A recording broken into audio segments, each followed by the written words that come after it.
بسم اللہ الرحمن الرحیم۔ السلام علیکم ناظرین، آپ کو پاکستان کے بنیادی قوانین اردو زبان کے اس چینل میں خوش آمدید۔ ناظرین، اس ویڈیو میں ہم وفاقی محتسب کے دفتر میں شکایت درج کرانے کے طریقہ کار کے بارے میں جانیں گے۔ حصہ دوم، پہلے ہم نے حصہ اول جانا تھا، اس ویڈیو میں ہم لوگ حصہ دوم جانیں گے۔ ناظرین، اس ویڈیو میں ہم جس بات پر زیادہ بحث کریں گے، جس بات کو ہم لوگ اس میں بتائیں گے، ڈسکس کریں گے، وہ ہے شکایات پر کارروائی ختم ہونے کا طریقہ کار اور تفتیش کا مکمل ہونا۔ یعنی کہ وفاقی محتسب میں جب شکایات درج کروائی جاتی ہیں تو اس پر کارروائی کیسے ختم ہوتی ہے اور اس پہ جو تفتیش ہوتی ہے وہ کیسے مکمل ہوتی ہے۔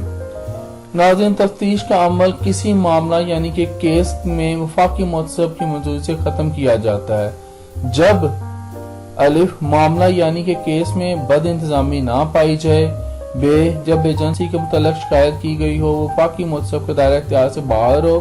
جیم ایجنسی کا کوئی قصور نہ ہو اور شکایت کنندہ کی شکایت کے ازالہ کا متبادل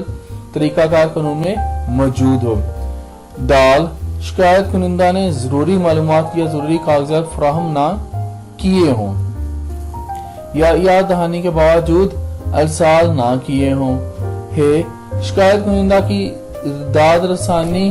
شکایت کرنے سے پہلے ہو چکی ہو اور اس نے اس کی تائید کی ہو، واو شکایت کنندہ کو ازالہ کا حق حاصل ہو مگر ایجنسی نے اس کی داد رسانی کر دی ہو، زے شکایت کنندہ ایجنسی کی رپورٹ سے اتفاق کرتا ہو اور مزید کارروائی نہ کرنا چاہتا ہو، ہے ایجنسی کی بد انتظامی کی وجہ سے شکایت کنندہ کے ساتھ بے انصافی ہوئی ہو اور وفاقی محتسب نے اس کی شکایت کا ازالہ کرنے کی سفارش کی ہو۔ اب وفاقی محتسب کے تعمیل کے لیے سفارشات، یعنی کہ وفاقی محتسب شکایت پر غور کرنے کے بعد اس نتیجہ پر پہنچتا ہے کہ زیر غور معاملہ بد انتظامی کے مترادف ہے تو متعلقہ ایجنسی کو اپنے نتائج کی تفتیش سے حسب ذیل کارروائی کرنے کے لیے ارسال کرے گا۔ الف اس معاملہ پر مزید غور و خوض کے لیے، بے فیصلہ قانونی سفارش فعل یا ترک فعل تبدیلی یا منسوخ کرنے کے لیے، جیم متنازعہ فعل یا فیصلہ کی مزید وضاحت کے لیے، دال کسی ایجنسی کے کسی سرکاری اہلکار کے خلاف اس پر قابل اطلاق متعلقہ قوانین کے تحت تادیبی کارروائی کے لیے، مقررہ وقت کے اندر معاملہ نپٹانے یا ایجنسی کی کارروائی اور کارگزاری بہتر بنانے کے لیے سفارشات پر کارروائی کرنے کے لیے۔ ناظرین، اب بات کرتے ہیں سفارشات کی جو خلاف ورزی کی جائے، یعنی کہ جو فیصلے وفاقی محتسب سنا دے، اگر ان کی خلاف ورزی کوئی ملازم کرے یا کوئی اس کی خلاف ورزی کرے تو کیا ہوتا ہے۔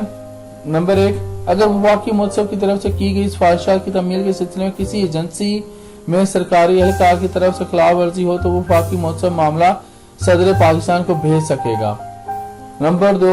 سفارشات کی خلاف ورزی کے موقع پر وفاقی محتسب کی رپورٹ اس سرکاری اہلکار کی ملازمت کے ریکارڈ کا ایک جزو بن جائے گی جو اولاً خلاف ورزی کرنے کا ذمہ دار ہو، مگر شرط یہ ہے کہ متعلقہ سرکاری اہلکار کو اس معاملہ میں یعنی کہ اس کیس میں استعمال کا موقع دیا گیا ہو۔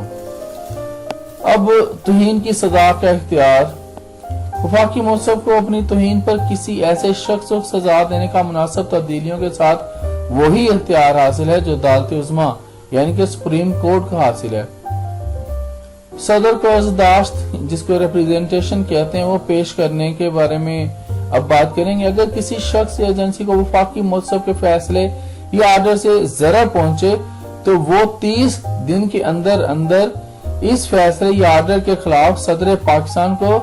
عرضداشت پیش کر سکتا ہے جس پر وہ مناسب حکم صادر کرے گا۔ اچھا ناظرین، اب تک کے لیے اتنا ہی۔ اللہ تعالیٰ سے دعا ہے کہ آپ کا دن خیر و عافیت سے گزرے، انشاءاللہ زندہ رہے تو پھر اگلی ویڈیوز میں ملیں گے۔ اجازت دیجیے، اللہ